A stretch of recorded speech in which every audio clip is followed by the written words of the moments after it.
लिंगपिसाट अशोक खरात प्रकरणामध्ये एसआयटीच्या ज्या प्रमुख आहेत तेजस्विनी सातपुते यांची काल जी आहे ती नाशिकमध्ये मी भेट घेतली. 15 ते 20 मिनिटं त्यांच्याशी चर्चा केली.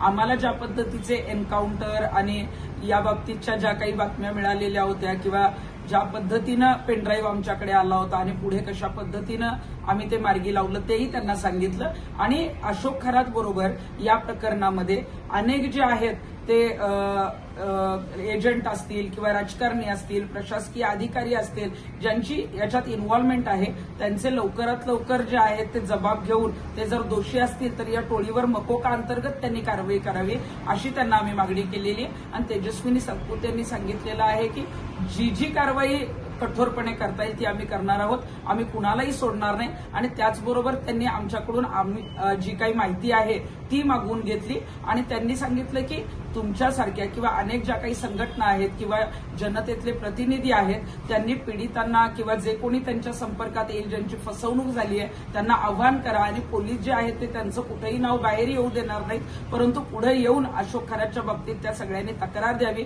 यासाठी तुम्ही जनतेपर्यंत आव्हान करावं आणि आम्ही या प्रकरणामध्ये कुणालाच सोडणार नाही अशा पद्धतीनं तेजस्विनी सातपुते यांनी आम्हाला जे आहे ते आश्वासन दिलेलं आहे.